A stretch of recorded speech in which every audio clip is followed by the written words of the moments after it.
line from 20,000 to 30,000 on water, and then create a new line for juice. Right. And the guy wakes up in the morning and says, who does this job? And he picks up his phone and calls Green Peg. Exactly. So the day Green Peg does not pick up the phone, the guy is going to have sleepless nights. Well, there are a couple of people in the market, but I mean, there are people who do the same thing that we do. But I think there are things that also distinguish us from the other guys in the market as well.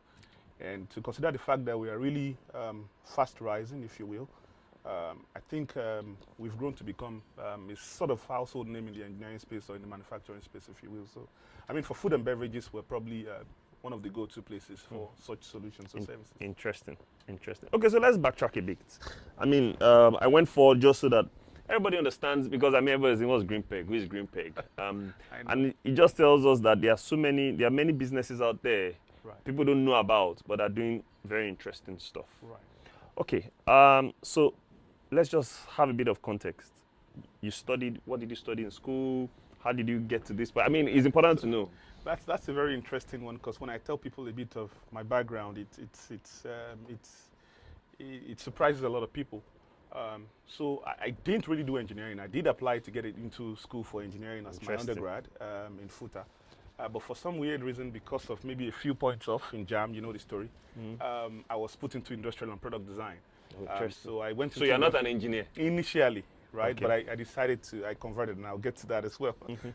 So, but I've always wanted to do engineering. So I did industrial design, and I think I did well with it because I felt like whatever is doing well. So I came out top in my class, and so you're a genius. I didn't say that. I think I just worked hard enough to be able to get those points, right? So I did that, and of course, along the line, I knew I was still going to go back to engineering because that's what I really always wanted to do.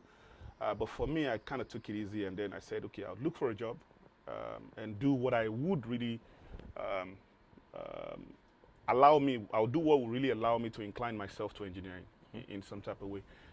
So yeah, I did that, and then I eventually had my postgrad or my grad school. I did industrial engineering, and that's how I kind of went back into it. But of course, with clarity of what I really wanted to do and what would really tie into the business, or what I had as an idea for the future, and that's how I. So before industrial engineering in masters, you worked somewhere. Where did you work? Just to help us. Right. Okay. So I worked with a company that's called Eric's BV. Their whole stuff was just around distribution, and particularly for mechanical. And that's not in Nigeria. Right, that's in Nigeria. It's Eric's BV, but they were in Nigeria at the time, and they're no longer in Nigeria now. Okay. So we're one of the pioneers, myself and a couple of my other friends that we worked there together. They moved into Nigeria in about 2006, and I think I started working with them right after, a little bit after NYSC. And yeah.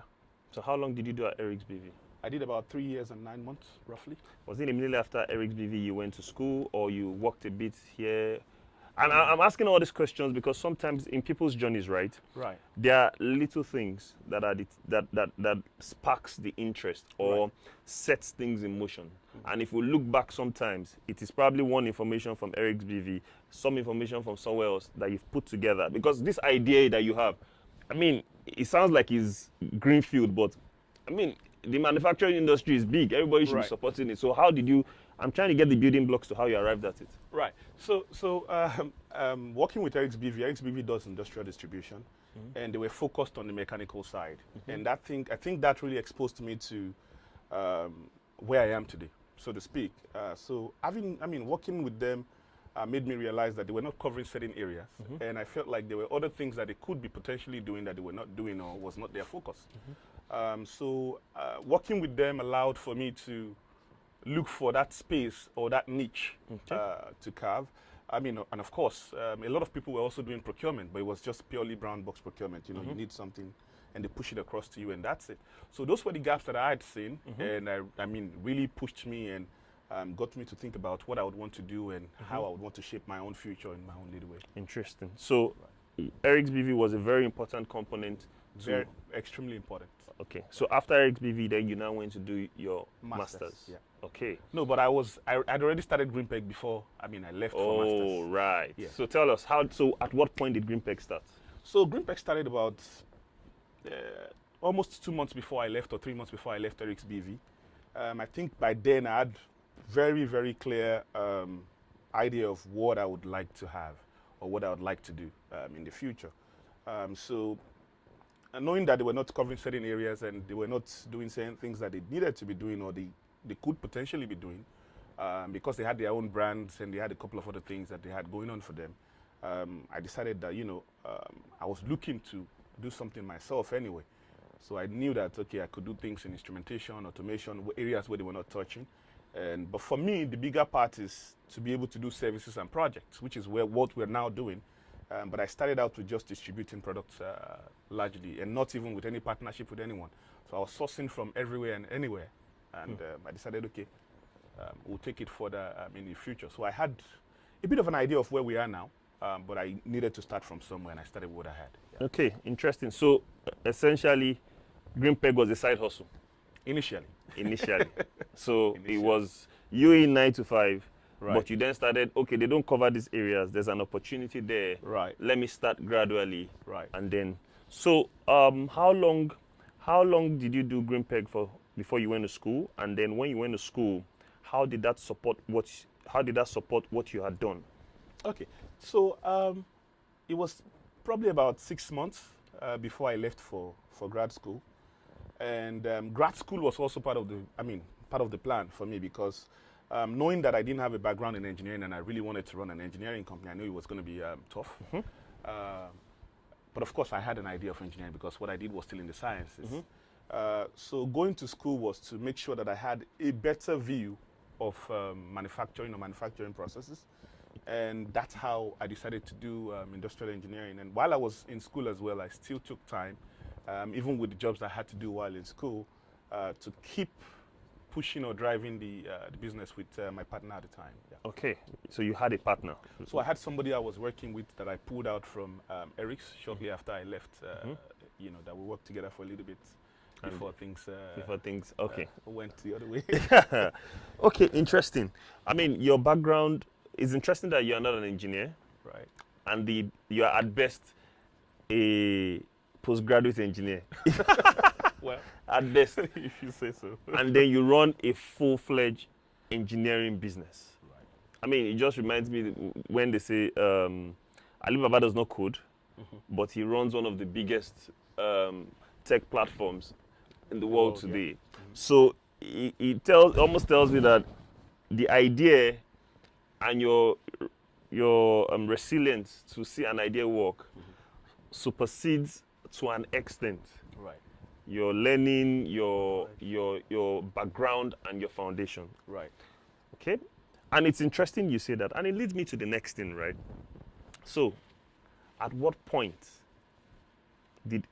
when you went to school, Green Peg was no more a side hustle? Right. It was something that needed to support Exactly the needs, and so it was paying the bills. It was paying the bills, yes, and it wasn't doing as good as I wanted it to, but of course it was paying the bills. It was taking care of things. It was taking care of things. So at best you can say Green Peg was a business that just sort of helped you live from day to day. Right, at that time. Okay, so after school, what then happened? Did you come out and then launch, or you went to work somewhere else? What happened? Tell us that Right. story. Okay, so for me, I felt like it wasn't even enough to just go to grad school and then just jump out and think I could run the business as a project or services firm, as it were, because that's what I wanted to do. So I felt there was still need for me to still stay back and get employment, and also learn and see what other opportunities are there or that I could get. So what I did was I picked up a paid job. I worked for a company that was partially owned by Kraft Foods called Kerry Ingredients in America. So I worked there for like 6 months as a bit of a consultant, bringing my grad school knowledge and my distribution and supply chain experience to fore. And then shortly after, I moved back to Houston, because that was out of San Francisco. I moved from Houston to San Fran, and then came back to Houston to work for a company called National Oil Vaco. And I started out as a manufacturing engineer, and I guess most times what we do kind of helps you shape your business, or how serious you take it also helps you shape your future, if you will. So for me, I was on a serious drive to know as much as possible, see what could be done, and also take things that I could go back and put in my business. So I worked with NOV for about 3.5 years, and I rose to a director level, and then decided to just start putting back. But while at it, one thing that was very serious for me was it was almost like I had no life. So I was pretty much putting everything that I was getting into Greenpeg, because initially when we started out, we were doing hard money lending. So we need to service a purchase order or run a bit of a contract or whatever it is, and we would go to, so I had a brother work in the bank, and I would go to him and he would gather a couple of guys that would give us money at rates that were unspeakable, and we're running it that way. So for me, getting into another 9 to 5, which is NOV as a manufacturing engineer, I was pretty much putting everything I had back so that way we could build up resources to be able to run the future ideas. So if I'm to get you right, you never stopped Greenpeg. I never stopped Greenpeg. I was managing it with my work, and it was so funny at the point that people at work knew that I had a business that I was running, because I had to just sometimes I would have to pick calls from my clients in Nigeria, or I would have to jump on a call with a supplier, and sometimes I'm leading sessions and I'll tell them, give me 5 minutes to do this, and I'll just go out. So how did they take that, and how did you juggle that? Because I mean, the reason I'm asking this question is we have quite a number of people on that are part of our hub today, who are 9 to 5ers, right? But they have keen interest in starting something. Some of them have good jobs, some just trying. But they have this, the reason they've joined this community is to say, see, I have this idea, at some point, I don't know when, I want to go and do it. Right. The question is, and you've said something now, you never stopped Greenpeg. At all. You worked in Nigeria, you did Greenpeg. Right. You did grad school, you did Greenpeg. Right. You worked in the US, you did Greenpeg. Yes. Interesting.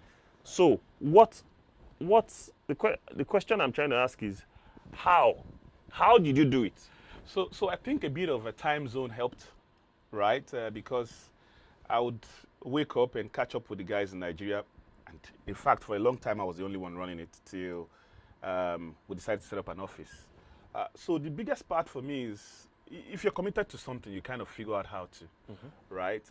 So it was tough, and I won't lie, and I don't want anybody else that's probably listening in to feel it's something that you could also run that way, because again, you could be talking about a lot of things around conflicts of interest and all that stuff, which I was going to get to. Right. So for me, it was just not wanting to let it go, right? And a lot of times I would get back home from work, I'll sit down and run through my emails from the Nigerian business and all that stuff, and Greenpeg, right? And sometimes I'll wake up early, so it shortened my sleep cycle for almost probably about 6 years. So it would be, I would get home, I would have to run down things, give instructions for what to be done the next day, and do all that stuff as well. And each time I have a vacation, I pretty much didn't have vacation. If I had to come to Nigeria, I'm pretty much using that time to go see customers or clients, and then go back to the US. And at some point I was caught several times, like, you're always on a call, different things. My supervisor, my manager will call me and say, you're always on calls and all that stuff. And then the question I ask is, do I do my best? Do I put in my best? In 3 years, I've been able to move from just an engineer to a manager level, and now you're considering me for a director. And it must be that I'm doing something right. So I was very open about it, and I was quite a bit vocal about it. But I also tried to manage people. But the biggest part is just using the extra time you have, by all means, to give your best to your business. You don't get home from work and think that's the end of your day. So to be able to push forth, you have to really create that time for yourself after work to just do the extra, to be able to push your business further, because every little minute counts. Okay. The conflict of interest part, very important. Right. How did you manage that? Because I mean, today businesses are getting more sensitive to issues around conflict, to issues around non-competes and all of this stuff. So everybody signed clauses. You sign different type of clauses today. That you probably don't even know. Exactly. You don't even know you've signed it. Right. So how do people get around that? If, for example, they are trying to run a business that is in and around the area of their work? So in and around the area of your work would be a very, very tricky one, because I was lucky enough that by the time I was at NOV or Kerry, there were not anything near what I was doing as Greenpeg. Okay. So on that part, I would rather say one has to either talk about it or look for a way to manage it or step aside. Recuse yourself. So yeah, so for me, it's best that you don't do, because of course we run businesses as well now, and we don't really want anybody to do exactly which what we're doing. is what I was getting that if you have somebody running. yeah. So it's something that you need to be really careful about and find the right balance. So yeah, you don't want to do something that's in and around what your employer is doing. Yeah. Okay. So fast forward now. When did you? So how long did you stay in the US? 3, 4 years? About 6 years. 6 years. So at what point did you pack your bags and say, you know what, guys, this Greenpeg thing, was it that it was choking you and you couldn't take it anymore, or you had a plan to say, okay, if I'm going to do this for 6 years and at year 6 I'm going to hop and go, or you woke up one morning and you saw a vision? Which one is it? So it's always been something that's been in the pipeline. I mean, it's something that when I got into grad school and we had probably class reviews or stuff like that, people would talk about having a job and having plans, 5-year, 6-year plans with their jobs, what they would really like to achieve and all that stuff with their jobs. And I always, for some of the Nigerian guys that we used to study together, I would say, I'm going back home at some point, right? So it was in the radar, but for me, I also needed to make sure that I had some things properly put together in terms of put an office in, look at scaling the business, and then see what could be done. So at a point when our volume had probably almost doubled, I knew that, of course, we knew the industry potential, and we still review that every year to say, okay, how much can we stretch? So at that time, I had done the review, and I kept reviewing, and I knew that, okay, we would be able to scale this business from this point to this point. So I think that was one of the things that really made me come up with a plan as to when I would terminate from where I was and go in fully and just do what we're So doing. you had a time, and you had set a time that by this time. Time. Now, was this time based on the revenues? Because I know the reason I'm asking the question, because a lot of people set it this way. Is it based on the revenues you had started making from Greenpeg, or was it a case of your clients, you didn't have time, or was it just a hard cut? So it wasn't just a case of revenue only, right? It was a mix of different things. We knew what we could be making, and because I wasn't there, or not particularly because I wasn't there, because I knew that being present would also help it move further.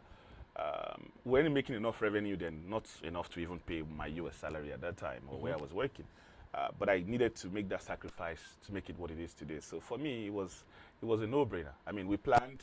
I had to take care of some things, personal stuff where I could say, okay, I have a good car, right? And I can afford to take care of myself for the next 12 to 24 months, okay?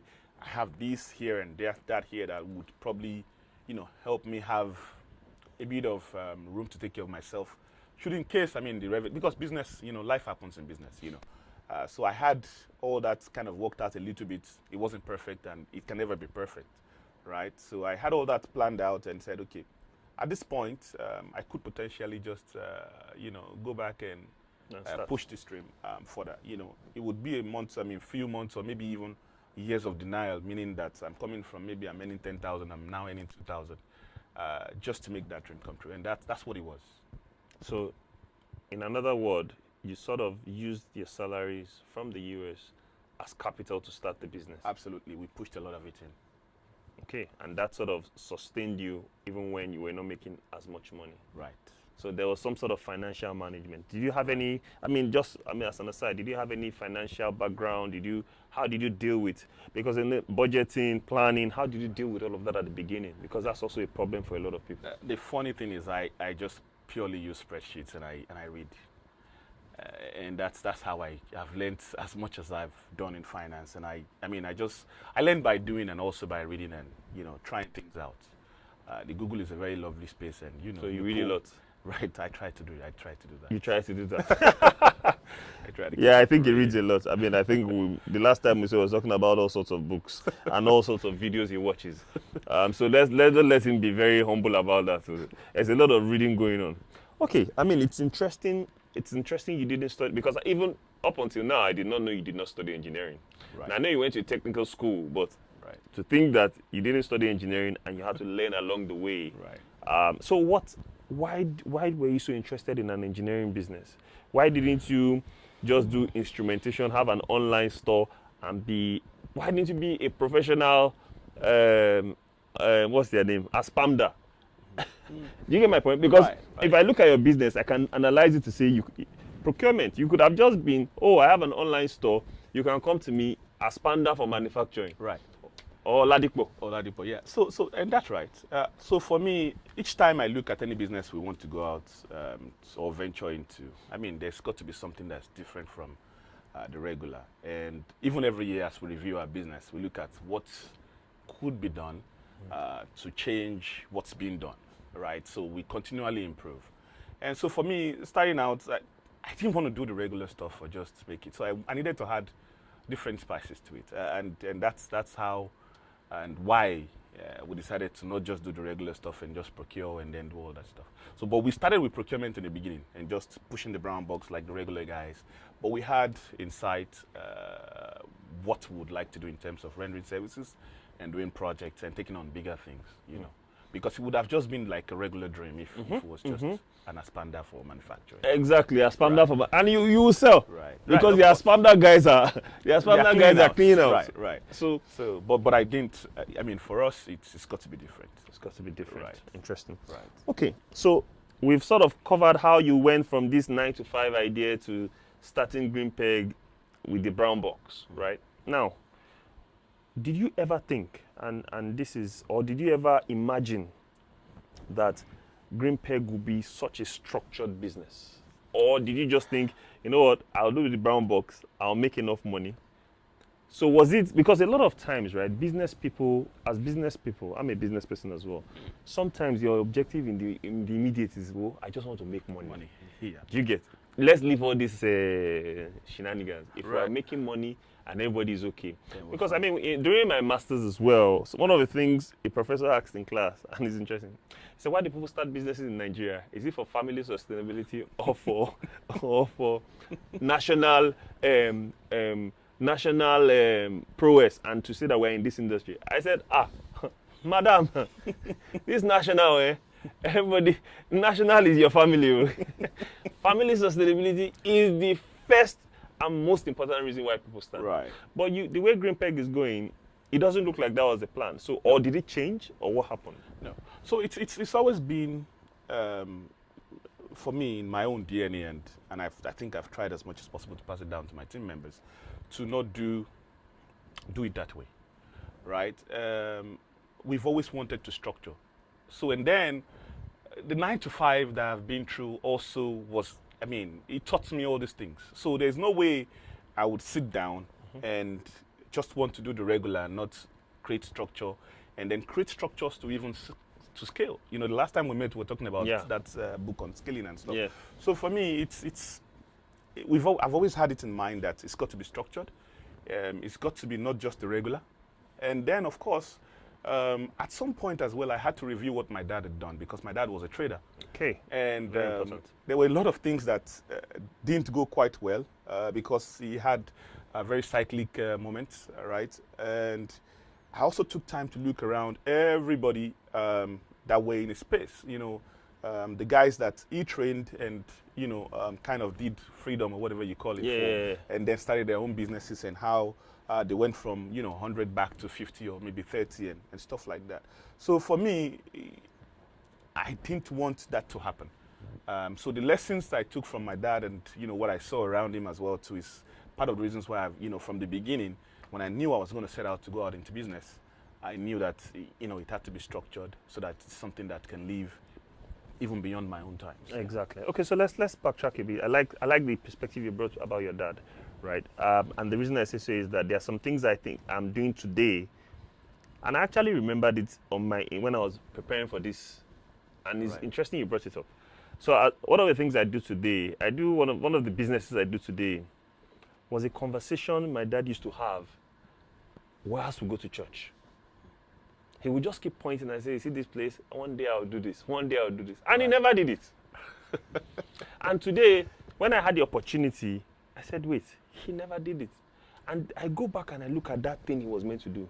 Right. If he did it, he would have been. No, it's not as if it's okay. Oh. It would have been. So I now realized, I said, how much of your family background affected your thinking in terms of doing what you're doing today? And then you said your dad was a trader. What did he trade? So he was trading in paints and building materials. Interesting. Right. So how did the events around him affect your own drive for what you're doing with? Okay. So, and then that brings us to that financial management part.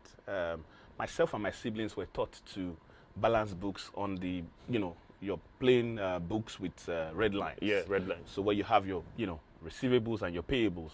He didn't call it receivables or payables then, but we understood the concept he was trying to make. So those things were part of my own building blocks.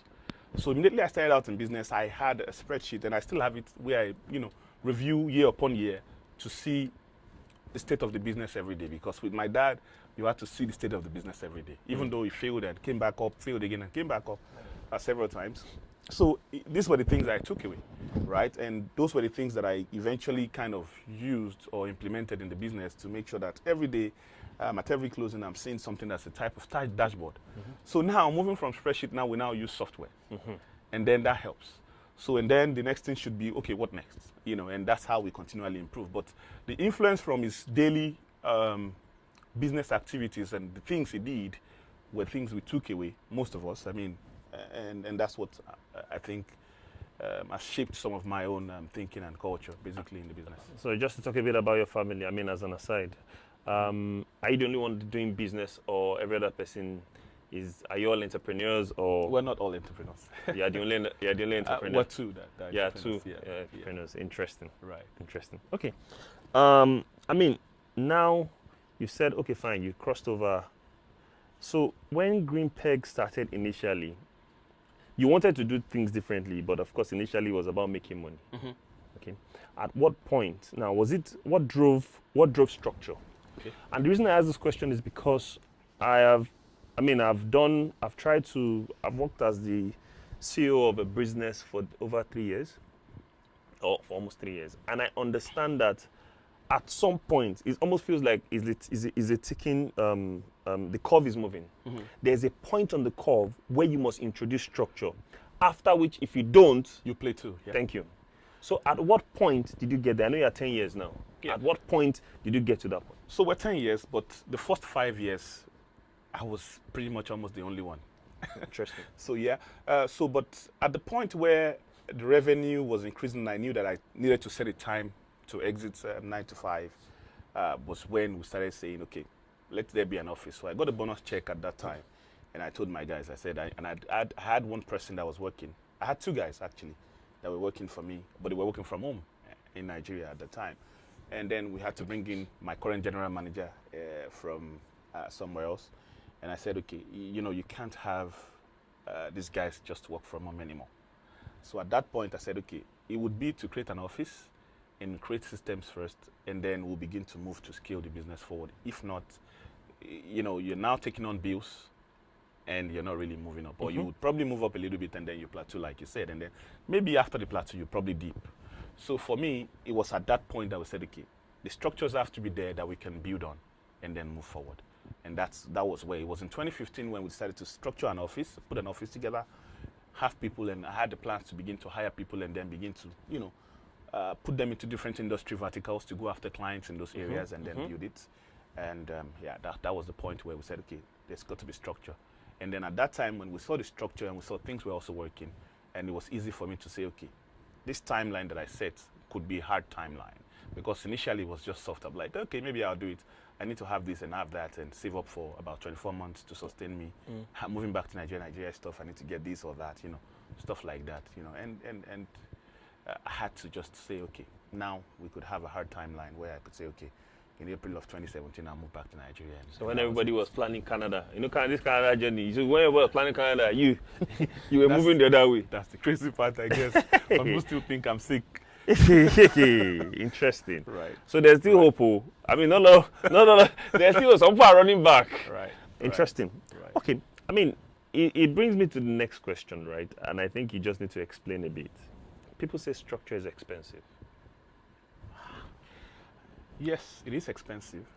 But would you rather lose everything than take the expense? So you need to help us on appreciate structure, because a lot of times you tell people, let's get an office. They'll say, no, I'm making X amount. The cost of rent, cost of hiring people, cost of cleaning, and whatnot.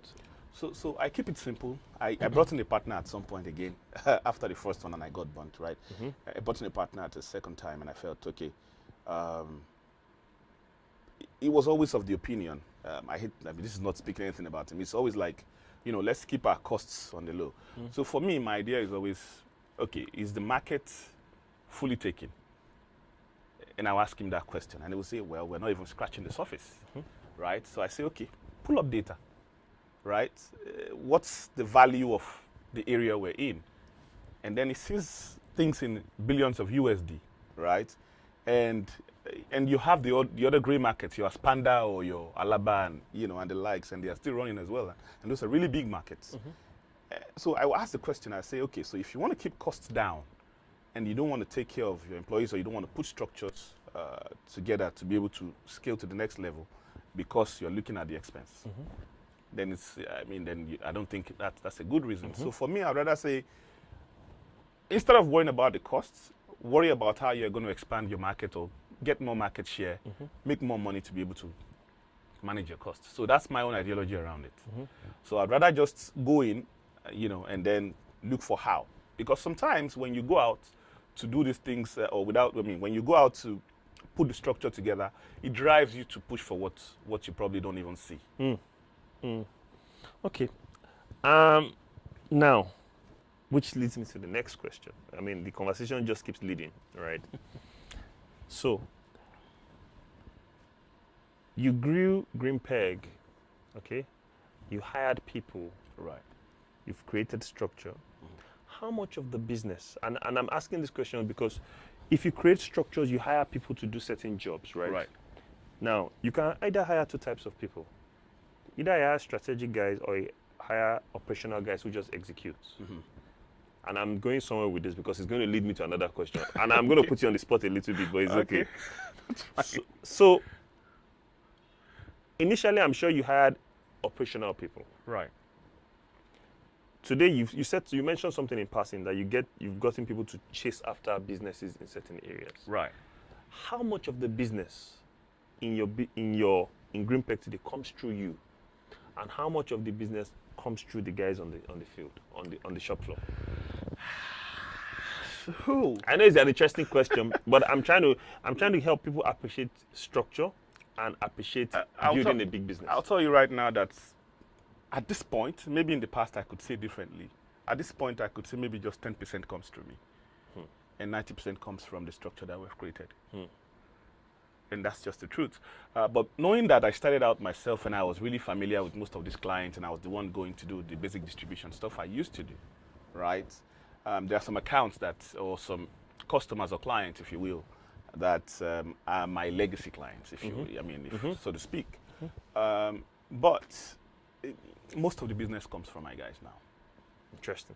We still keep those clients, but I would imagine that if there were no people to run even with those clients that I probably brought on, the same people I know, they are no longer there. So fair enough. They're the ones managing the relationships. Right, now. right. So 90% comes from them, and I think the structure is totally responsible for it. Interesting. Okay. Now the interesting part of it then becomes, if 90% of the business is coming from you, other people, and this is a very interesting question I'm going to ask you, but I think you should just raise the answer.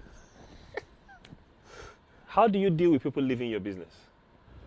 All right. So I've had, and I'm asking this for the benefit of those, and there are two sides to it. There are people out there watching.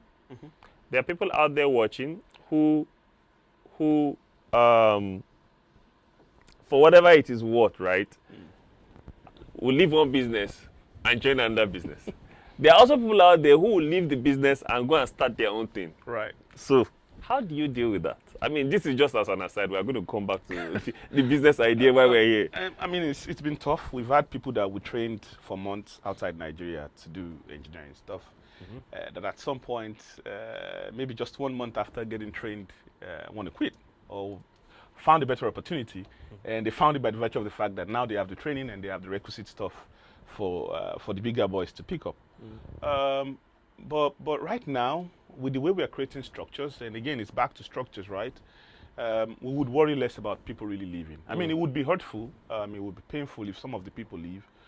But so, for me also, doing things differently matters, right? So for me, our people are the core of everything.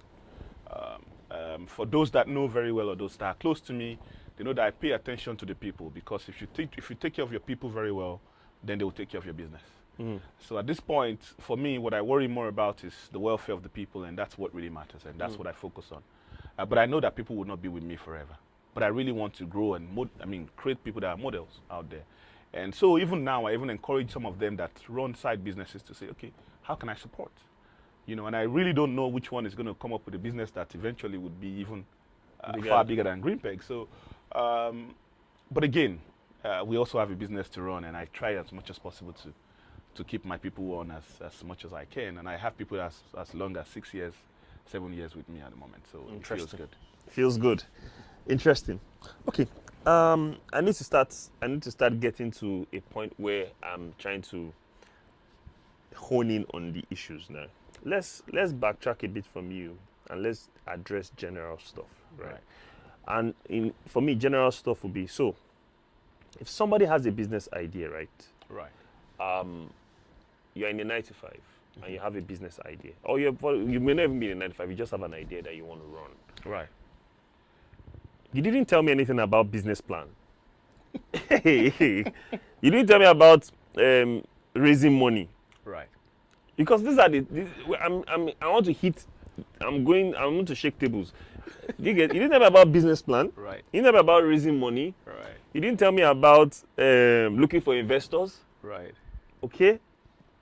You basically just told me a story that is devoid of these three. Most times, people are always looking for money. They have idea, looking for money and looking for investors, and writing one long 50-page document to try and convince people. Right. So how does this marry it for me? Okay. So again, I'll marry it with my own thoughts process around it. So I did write a business proposal. A business plan, but it was not very extensive or anything fancy, right? I just looked, for me, I'm a data-driven person. So I just looked at, I pulled data about my industry, where I wanted to play in. And I knew that, I'm in a big ocean, it's a big deal, right? So I just put some numbers together and I looked at potential accounts, those I couldn't even approach at that time.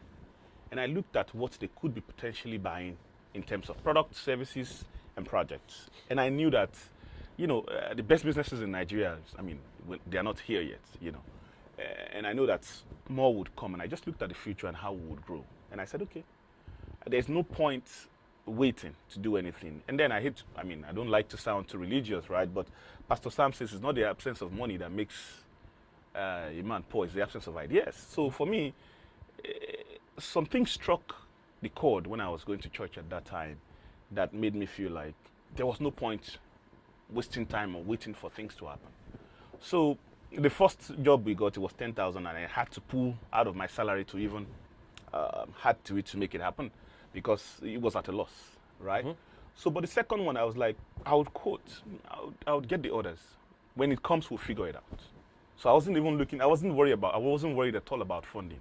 I knew that what I would build or what I would bring out would be something that would be attractive enough for people to have interest in it and, offer me something. So by the time I got the first purchase order, I just called my brother up. I'm like, things are really happening now.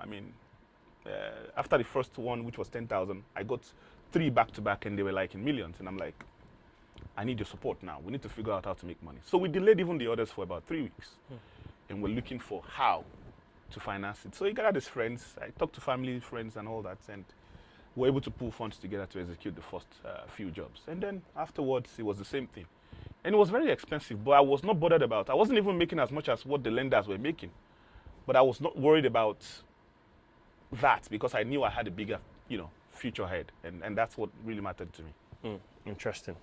So let me draw from all the plenty things you said.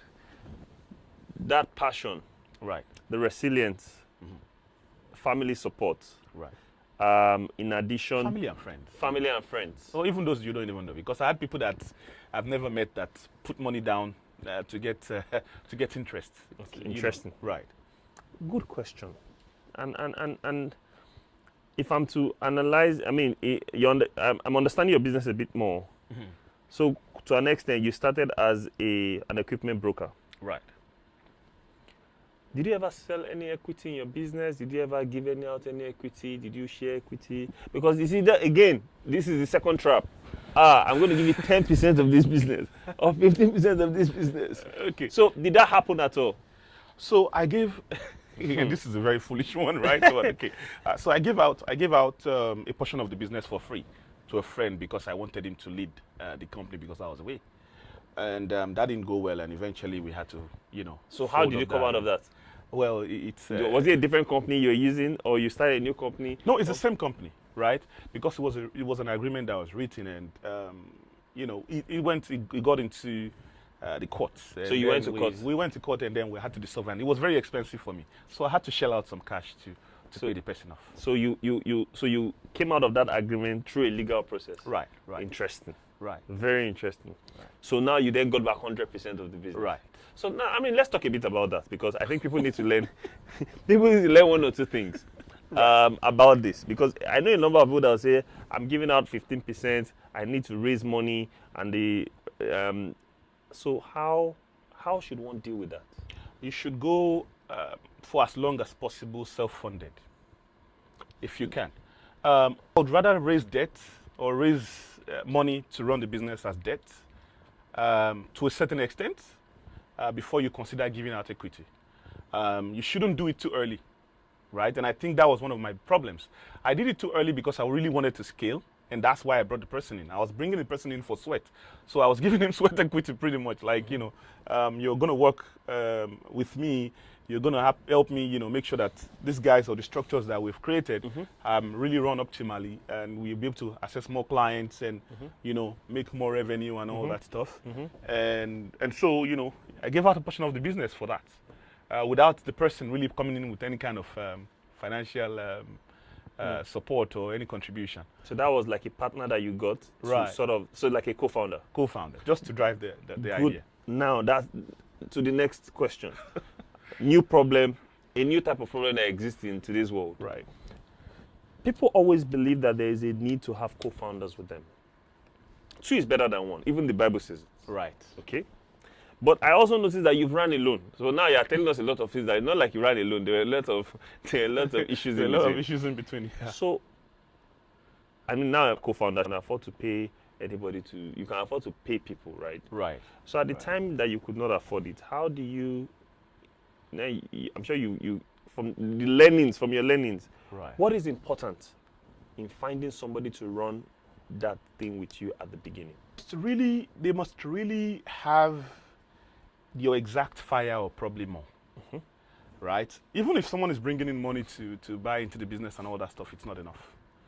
Because no one would be able to run with your vision as much as you, but of course, there are cases where people would come in and you find that, they have the fire. And I've experienced that as well too. And people that you don't probably even offer anything, and they are running with it like their life really depends on it. So those are the things that are really very important, beyond even the money. Because, I mean, if a business is well structured or if it has a future, it's easy to raise money as debt than by. So you don't believe in equity? It's not like I don't believe in equity, but I believe that it's something that should come at a certain time and not too early. What if the person cannot raise equity? What if the person cannot raise debt because they don't even? Anyways, that's it. I've already said it. What if the person cannot raise debt for whatever reason? Well, then they can consider that option, right? They can consider that. Although some people say that if you cannot raise debt from your family, that means you have a problem. Probably they don't trust you to manage their funds properly. That's Right. a different type Because I mean, so for me, like I told you, it was a clear case of my brother coming in to say, he was standing in between him. I mean, myself and the lenders when we started out, right? So it was like, if I don't pay, they will beat him up. So you had better work hard. Right. So I'd better, so I'd better do it. No. So if he didn't trust me to kind of go to the people to help me raise those funds, then of course, then I would have had to probably go the other route. Interesting. And that's where credibility and all these things come in. You know. Interesting. So, I mean, I'm still going to certain things around Green Peg. I mean, I just wanted to address some business ideas issues, right, that sort of has become a recurring factor. Okay. So you talked about, so now let's look a bit about that legal side, right, and how you dealt with that problem. So it was like an adverse selection problem, Right. and then you now had to backtrack. Out of this one. But next time you have to be careful. So your lawyer was really important. It was, yeah. You need, I mean, once you begin to get to a certain level in business, you need to begin to consider keeping people on retainership and all that stuff to make sure that... Again, that's the cost of structure. Right. Okay. I mean, let's just go to some other issues now. I'll get to softer issues, but I've looked at your business. One area I think which fascinates me, and I think this is probably the one that I've enjoyed, that has fascinated me the most. You have an academy. Right. Why did you start? So you have an engineering academy. Why did you start it? So starting Green Peg Academy was purely born out of the need for us to reach more clients and also to give back. Okay. Because, you know, we are partnering with a lot of brands that offer beyond just products and services as well. And for me, I would like to, because at a point as well, we also struggled with finding the right people to work for us. Because we work a certain way, we have a certain type of culture, and we look out for people with a certain kind of skill set, if you will. And it was something that we felt would help us retain talent or groom talent, if you will, and also begin to give back to the society. So now we run a lot of free trainings for fresh guys out of college. Sometimes we focus it on women. Just last week we concluded one on women, and or ladies rather, or maybe girls, if you will. So I don't offend some people. So yeah, so it's all about you know, giving back and wanting to also create a pool of talent and also reaching out to more clients, because beyond, you know, doing the free trainings, we also bring in clients that do paid trainings. Okay. You know, so I mean, going into it was purely to create more reach, to get known more, because we're pretty much running, and a lot of people didn't know the name or the brand, and we felt like that was going to be an enabler, and that's why we say it. Okay, I mean, for people that have questions, I think you should start putting together your questions now. I'm still going to continue. I still have a few more questions and a few more. I'm still going to put Bolaji on the spot for a few more things, because I've noticed some things that does not exist in Green Peg as well, and I'm wondering why. But I would ask him, so that he prepares his mind, so that he doesn't say I'm putting him on the spot. But if you have questions, if you have things that are on your mind that you want to share, just put it in the chat box, and then I would sort of ask him the questions. And I think there's a lot to learn here. He's told us a bit about how he started, a bit about how he went from his 9 to 5 and did it as a side hustle. Then at some point, he did. So I think he then went from a side hustle to a business, and then started putting structures immediately. And today, Green Peg is, I mean, if you are doing business for food and beverages, and you are the major guy supporting them, from projects, from equipment, instrumentation, automation, I think you should have an idea of what the scale and size of the business we're talking about. But come back to you, Bolaji. So tell us, how big is the industry? How big is this industry, and is there still opportunity? Oh yeah, it's a very big industry, and I would coming from some areas, and that's also part of the reasons why we set up Green Peg Academy. So today, the industry is probably valued at about 45 billion USD. Wow. 45 billion USD. Yes. And how many people are playing there? There's quite a number of people, to be honest. Okay. But a very huge chunk of the people playing there are not playing there the way they should be. That would affect our economy or even help our people grow. And that's one of the things that we focus on. So every time when you have your Shell, your Chevron, or even your, I mean, I shouldn't be mentioning names. You have industries that bring in foreigners to come do jobs that qualified graduates in Nigeria should be trained to do. for me, that's a problem, because that also comes into some of the values we pay in FX, because you bring these people in and you have Nigerians that are equally as good, and you have to pay them in foreign currency, and then that money goes back out, right? And I feel like Nigerians are not that dumb. Nigerians are the ones that probably Nigerians are not dumb at all. Like, we've got a very smart pool of people out there, fresh grads, even, we see things happening around us.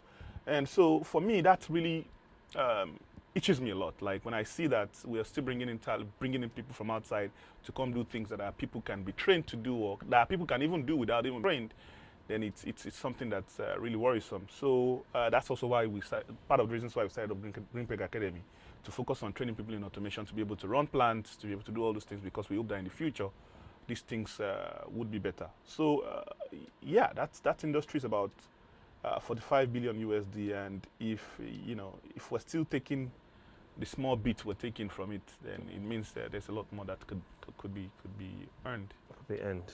Yeah. Okay, before I get to, I've started receiving questions. See, the questions here, we can't take it all today. It's too much. But I'll try and see what we can do. So we'll take some of the questions, and I'm the one controlling it, so I can ask my own question first. Now, going forward, right? Let's look forward a little bit. So I noticed something, right? You're a very structured business. I mean, by the way, they are building their head office somewhere in Ikeja. It tells you that if someone is building a head office in Ikeja, not in the corner road, on the main road, it just tells you, like I said, it tells you how much cash is on the balance sheet. I like to put it that way. But let's leave that aside. I'm not sure about that. You're not sure. I know. But let's leave that aside. So you're very structured. Right. Now I noticed that, and this is a lot of another question a lot of people ask. I didn't see any clear evidence of a board. Right. Exactly. I said we will put you on the spot. So as structured, you have an academy, you have different lines of businesses. I see you have a general manager, you have a business relationship manager, and I know about structure because I've done the past 6-7 years of my life structuring different businesses. Okay. So my question is there any reason why, or is it something you're coming to help us understand? Right, like I said, so at some point it's something that we're considering, and a lot of things would probably also change as we grow. But for now, we really want to make the focus for us for now. Maybe in 5 years, we'll be looking at structuring slightly differently. The biggest focus for us right now is to make our business as lucrative as possible and as presentable to anybody as possible. And that's why right now you might not find a lot of people or anybody on the board and all that stuff. And it's just... But don't you think, this is just me challenging your mind, right? Right. Don't you think that introduces a new level of course, from the management side, I understand the accountability that it can bring. Trust me, it's not easy dealing with a board. I can tell you for free. Right. But doesn't it increase, one, visibility, and two, presents you to your clients as a different type of entity? Or you think it doesn't matter in your industry? Well, so far for now, I've not really seen how that would really project us in a different light with the client. I've not had that question. The FS statements are always, they're there, and when they request for them, they get the right things, and we get audited all the time and all that stuff, and it's all good. Okay. So, of course, if somebody else comes to me and says, putting this person on your board is going to make you do X10, and I'll quickly look at that right now. Okay. Because I understand you. Right. I understand the rationale. Right. X10. For those that don't understand, X10 is that it's going to do 10 times revenue. Then you will consider doing it. Another question, and before I get to people's question, are you ever thinking of going public? Not at this time. In the future. In the future. Is that something you're thinking about? Yeah. Well, or you want to keep it some people keep it a family business and that's it forever, and some people go public. So what's your? It would depend on what situations present. As we go, I wouldn't say yes or no to that question. Okay. Just yet. Yeah, I understand it. The reason I ask is because a lot of businesses, Nigerian-born businesses, a lot of them have done many good years, and once the core people, either if it's a family line or if it is an individual, once the person steps back from the business, then the business just sort of plateaus. Right. It's only very few businesses that have broken out of that phase, Right. and have reproduced and replicated and multiplied their Right. impact Right. over the years. Right. And that's one study that we did. In fact, the professor that was teaching us in school at the time was talking about something that like generational business. Right. And we don't talk about it enough in this part of the world. Right. Because once we've done our time and our children and our children's children, they've gone to Harvard, they're okay. If you had picked something I said I want this to outlive me. Okay. Right. In the beginning, and I said it's something that I would like to cross my time and probably go for there and all that stuff.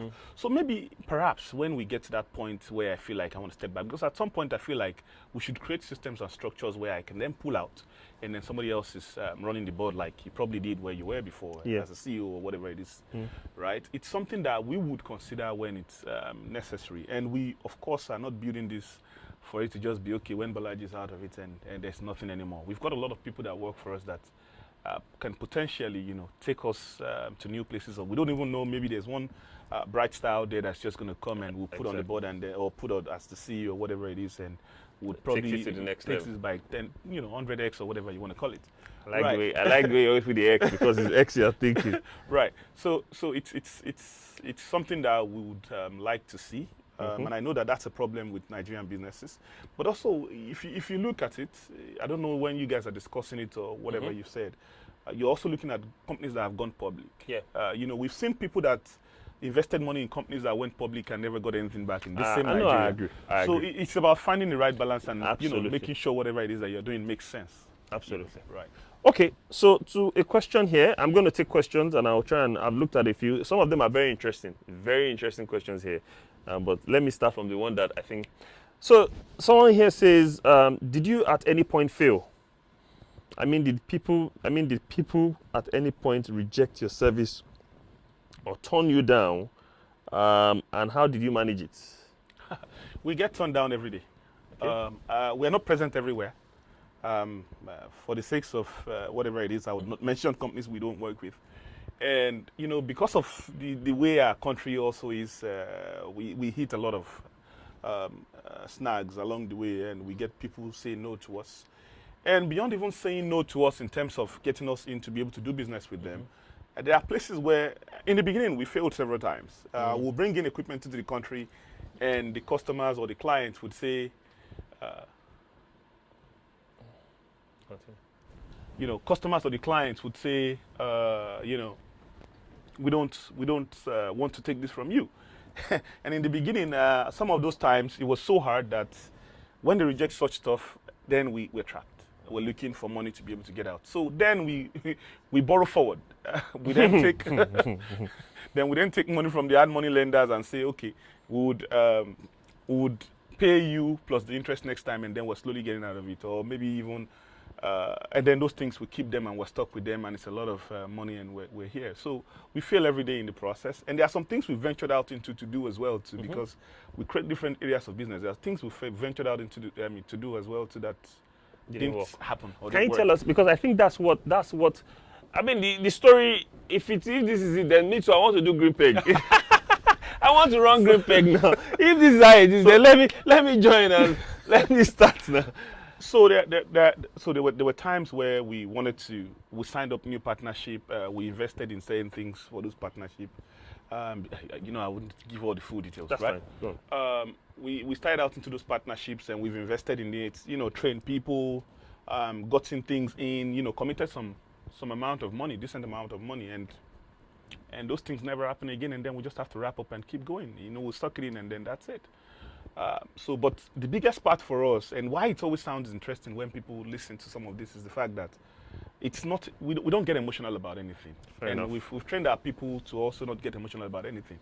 So if you ask my GM or my BDM or any of the service guys that we work with now, at the office, if you ask them and they say, man, we want to try this and this is probably going to fail, and the guys will say, yeah, well, let's try it and fail.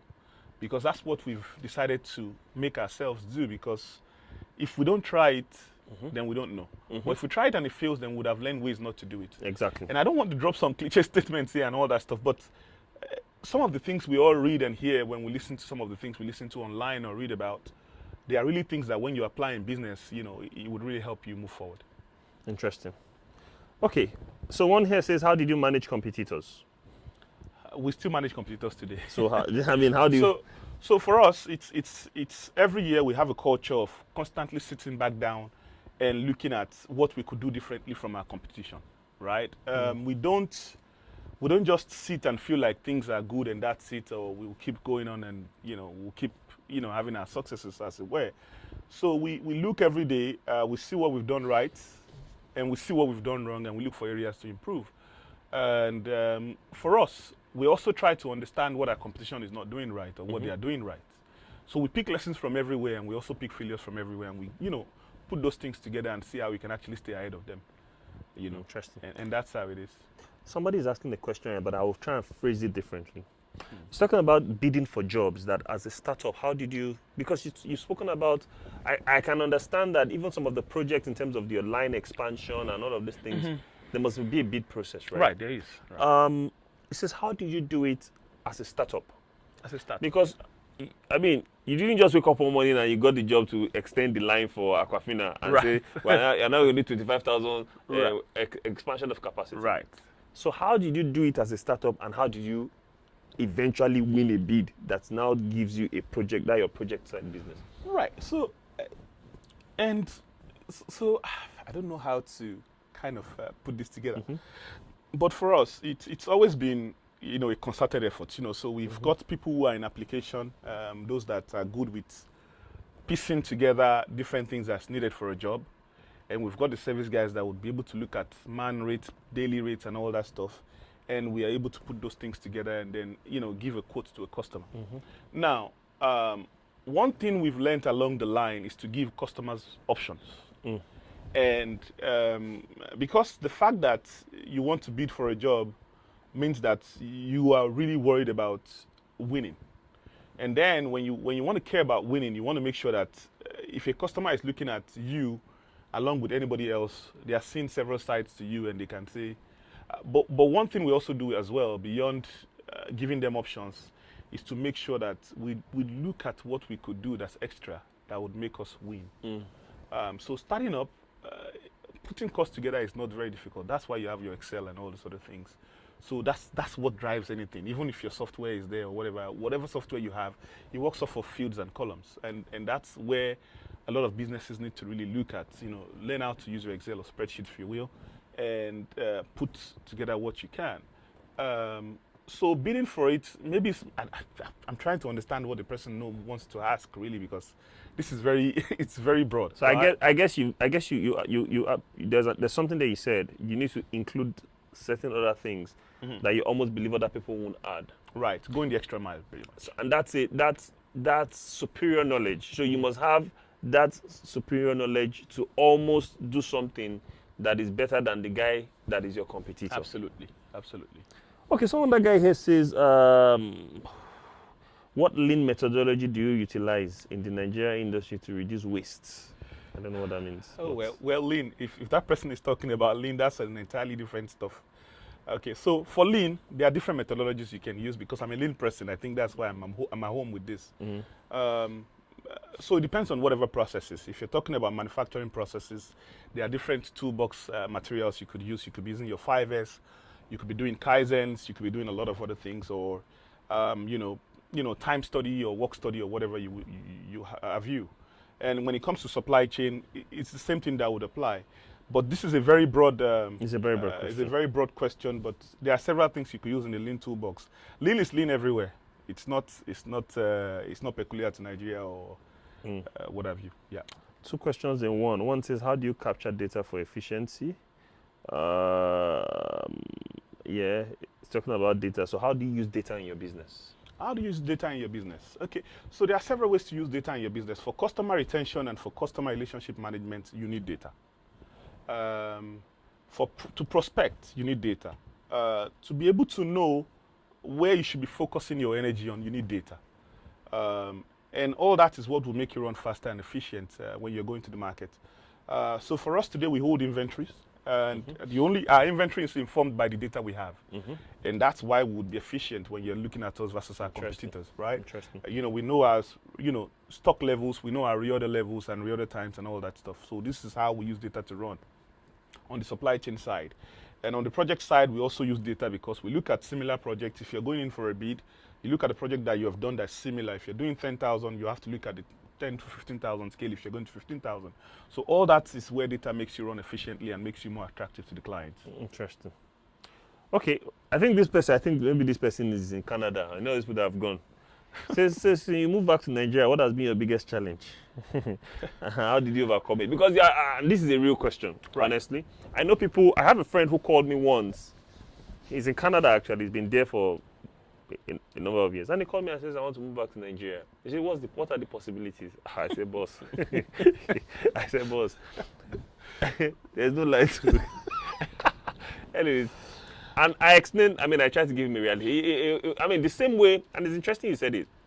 He's probably saved a bit, and he's like, okay, how much will I get an apartment? Where will I get it? Which area? That I need lights, I need this, he asked me a number of questions. And after I finished discussing with him, the guy has not called me back since. Right. So just help this person. I don't know. How does the person move back? How does the person survive? So I think if you want to move back, or if you're looking at challenges, I don't see anything as challenges. In the end, I just see things as lessons learned, and I look at how to solve the problems. So I wouldn't say I've had any challenge, I'll be honest. And the reason why is because before I set out, I knew it was not going to be easy, and there were a lot of other things or devils that I would have to fight, and I was just prepared for it. So I blocked my mind. You blocked your mind. You knew that, okay, fine, there will be this it's going to be a tough terrain, but that's it. So it was more the commitment to come back rather than the trying to figure out. No. Yeah, I wasn't trying to figure out. I didn't need any crystal ball. I wasn't really interested in making sure that I had that crystal ball that would tell me, yeah, these things are going to be fine and things are going to be okay. I was expecting things to not even be okay on some occasions with certain things. So yeah, I blocked my mind and I'm like, okay, this is where I'm from. What if there was no other way to go? That's how I look at things. What if there was no other way to go? What if there was no Canada or the US? Fair enough. And we had to be here. Okay. Some other guy says staffing strategy. I know you've spoke a bit about your academy, but is there any what staffing strategy this guy says he's starting a consulting firm. I don't know, but okay. I think staffing is still staffing. Right. What can you say to that? Staffing strategy for us, we just look for the kind of right talent when we need them, and we also build them. So you've mentioned two things, and which I can add to that, right? You either buy talent or you build talent. Right. Buying talent is expensive. Building talent is more expensive. Right. Hear what I said. Buying talent is expensive. Building talent is more expensive. So for me, we have a hybrid. Okay. So if we're starting out, when we started out the academy, I had to pull people from different places to get started. And of course, these are people with 8 years experience and stuff. So it didn't come cheap. And we also have a lot of young guys that we also, try to encourage by bringing them in. Green guys that know nothing about industry. They've learned some basic things in school, and you just want to kind of bring them up. So for me, we have a hybrid, and that's what's going to continue. But like I said earlier, we're going to build people from our academy, and we'll try to put them either on jobs directly, or put them on jobs with us, or put them on jobs with our clients. Interesting. Okay, this is a very interesting question, but I've been contemplating asking it or not, but I think I'll ask it. Okay. Hey. Maybe you should skip it. No, let me ask it. Just to help her. I think this person is a bit. I understand why the person is asking. So, okay. Says, were you married or in a serious relationship at the time you were developing the business and deciding to leave corporate America? Okay, when I was going to leave corporate America, I was in a serious relationship. Yeah. Okay. So they're saying, how did you manage it? Because commitment, and I think I should give it context. I should give it a bit of babies.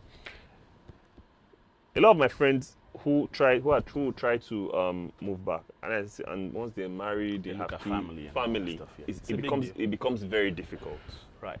So I think the person just saying, how do you manage? And did it have an adverse effect? I know it's a personal area, so I've been Right, contemplating. it's quite So, right, but okay. Let me see how best to answer this. Okay, so I was in a serious relationship, but funny enough, the person was in Nigeria at the time, so it wasn't so it difficult. wasn't so difficult. But of course, I mean, before that person, there were times where, I mean, I would talk to people, and just because of the fact that I have that in my radar, and that's it, they shut That's down. the end. Yeah, but I mean, I'm thankful for those that waited and for those that didn't. For those that didn't. Okay. Very good way to answer it. So this person has, is structure the most important thing when starting the business? Note, starting. When starting the business. If it's not the most important when starting, at what is the most important when starting, and at what point is structure important? If you can build structure into your process from the beginning, you will probably fly faster. It's better. I mean, that's from what I've learned. And that's why I made some mistakes along the line when I was looking for structure. Right? And, that was very expensive. If it had been there before, maybe I would have been able to see clearer and know that, you shouldn't be, how do I put it? You shouldn't be paying, or you shouldn't be bringing someone in as a partner when the person should be paid for. Okay. Right? But if you add, so from my own experience, and I don't know if this is true or not, so if I had that very clear structure from the beginning, I would have been able to kind of size right and say, okay, maybe I need a general manager versus bringing in a partner, right? And maybe if I had even more data, right, I would have done it differently. So if you can build structure into your business from the very beginning, then I think you would move faster than the guy that does it along the line. Because, I mean, looking back now, we started our office in Nigeria properly in 2015. Imagine I started when I started out. I probably would have covered more miles, I think, and maybe not, but I mean, yeah. okay, I get you. Okay, I'm going to round up questions now, and there are quite a number, but I think I'll just try and take the ones. What was your starting capital? I think you've answered that question. It was zero. You've already answered. Nothing. It was nothing. Right. Okay. It says I currently started growing 2 businesses simultaneously. That's already complex, and Yeah. I have other ideas that I think I should venture into. But the truth is, I'm a bit exhausted. Of course, you will be. You would be. Now I feel like I need to focus. My question is, when is the right time to focus on it as a new entrepreneur? Focus is key from the beginning. Today I have, I'm involved in about 4 businesses or 3 businesses, if you will. But I think I wouldn't have been able to do 2 starting out. This needed focus, and this still gets the best focus. Greenpex still gets the best focus of me, at this time. So I think it's best to keep one, and you can evaluate and know which one would, take you faster, take you further, faster, and focus on that first while you have the second one with your second hand on the other burner. Okay. Someone says, how do you manage infrastructure headache? Infrastructure headache in what sense? Nigerian infrastructure headache? Or I don't know.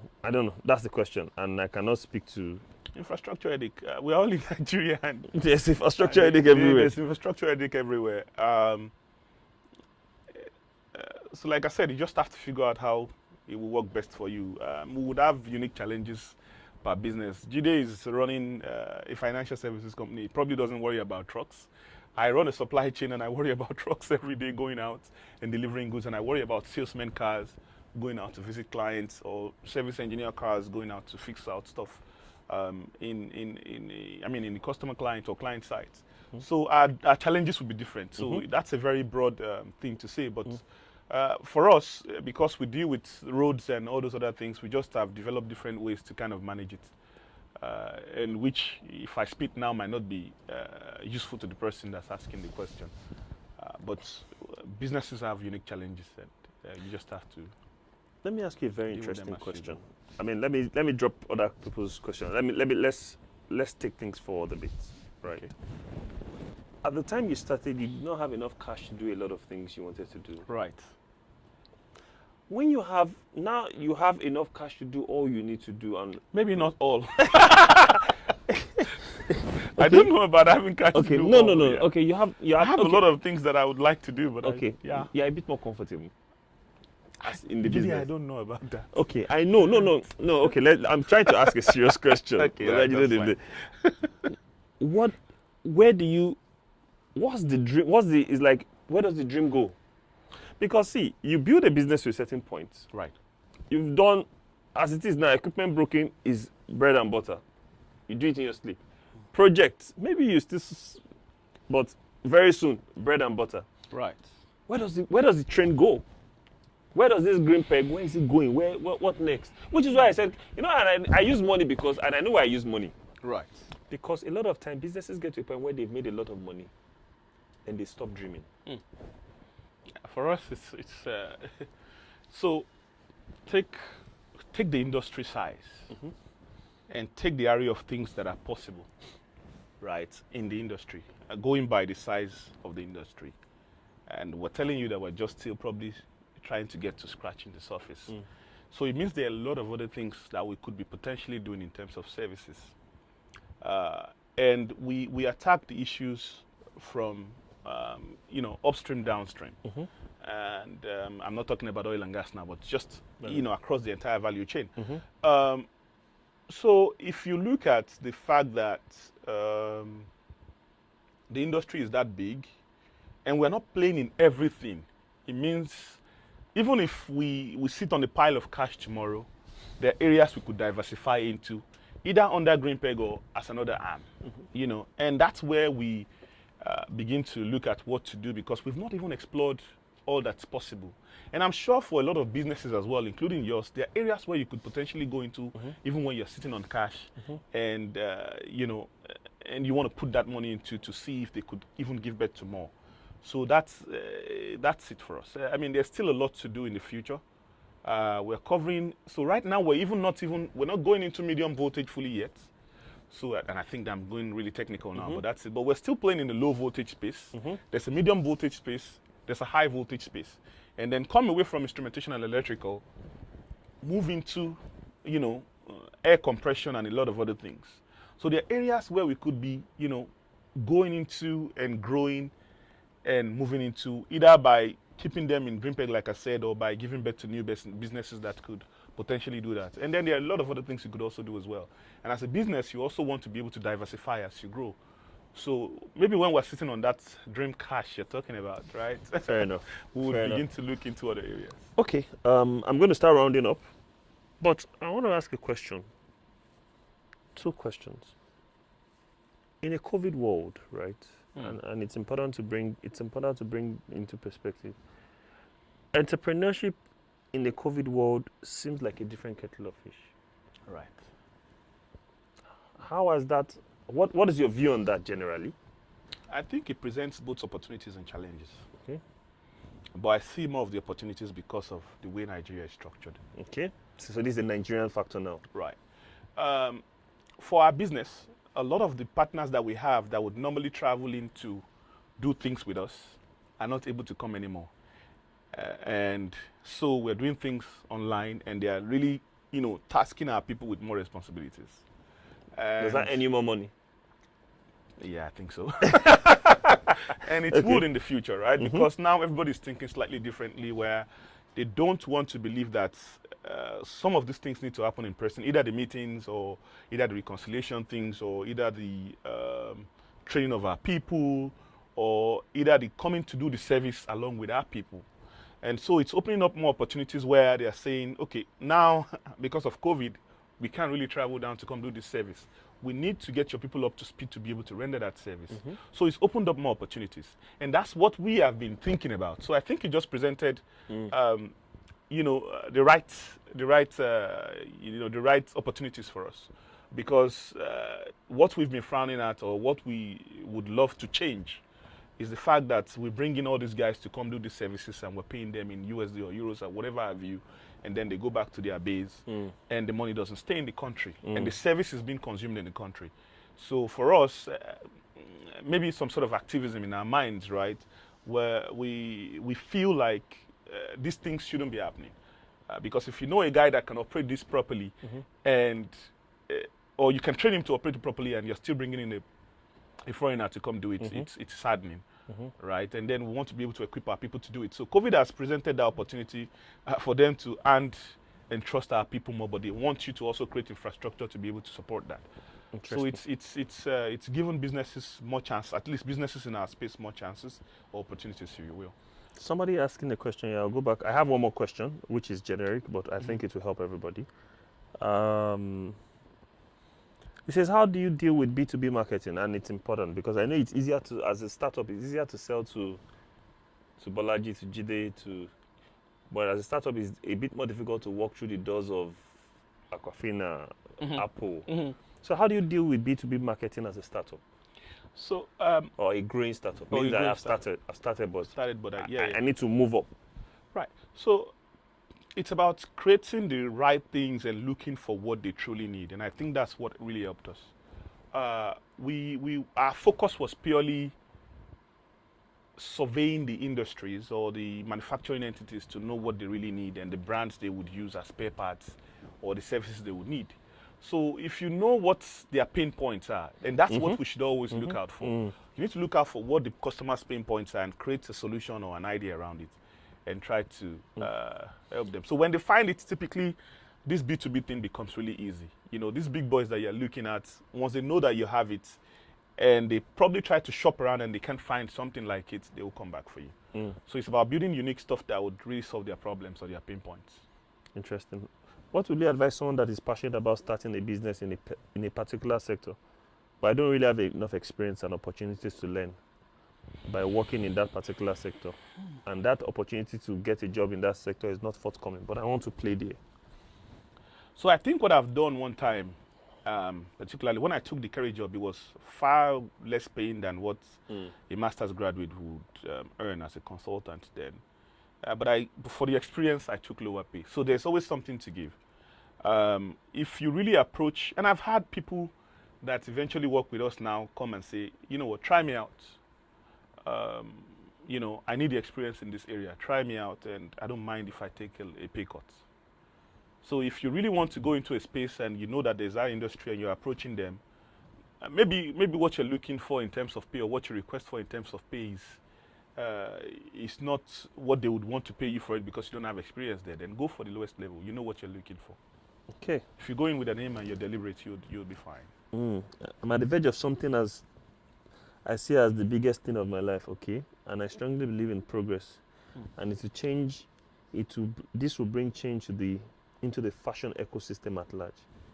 Presently, I have a team of 6. I'm the only female amongst them, and I feel I'm lacking mentally.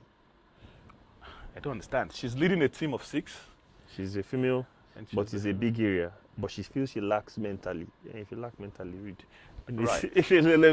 Okay, so what can you say to that? I mean, I almost feel like the person is in a position where she's in a team. Maybe she feels a bit inferior to the people in the team. Mentally, they are better, but she thinks that what they are getting at is a big deal. And so maybe it's a skill gap, maybe it's a knowledge gap. How does she? For me, I still learn from my people every day, and I learn by reading as well. I'm not an automation engineer. I probably don't even know how to fix a PLC system, but I think I try to understand what it is. So if you feel you're lacking, there's nothing to be ashamed of or afraid of because you feel like they're probably better than you mentally. You're leading them, and so you need to build yourself to continue to lead them, and you need to learn from them and also learn by reading and doing. Okay, final question from this, and then I'll ask 2 questions, and then I think we'll call it a close. We've done over 90 minutes already, so I think... So someone says, how do I run in a corporate setting? I'm trying to... So maybe the person is an informal, person is a CEO, runs a small business, but I need to understand how to run in a corporate setting. What are the things required? And I think it's an important question. So this guy runs a small business, but he wants to start playing with the big boys. But has he always run that business and he doesn't have a formal experience? Exactly. Okay. So someone running, you're serving certain types of clients. Okay. Right. Guys that are really formal that go to them. And you also read. I want to believe the person that's typing knows how to read. So you just need to read up and also learn and look at the space you're trying to go into and see what's required. And it's going to come because you really want it badly and you're learning it. You would be able to break it. What's your view on leadership? My view on leadership is very simple. You just have to be of service. Okay. To people that you work with.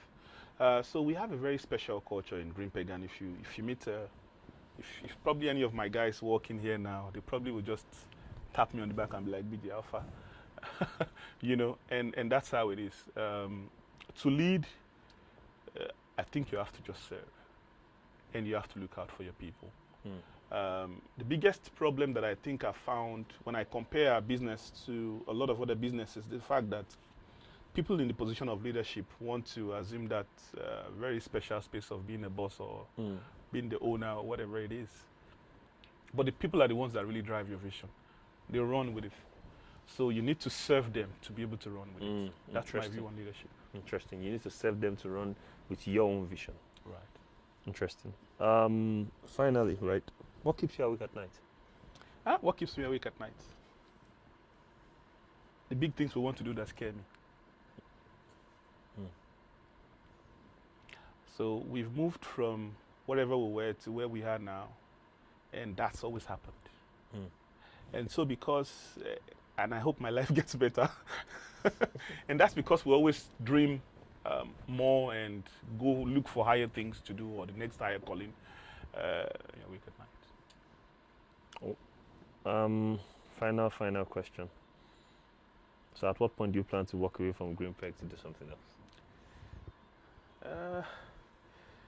I think when that time comes, I would know. That's a trick question. But so for me, we're building people and we're still building systems and processes. And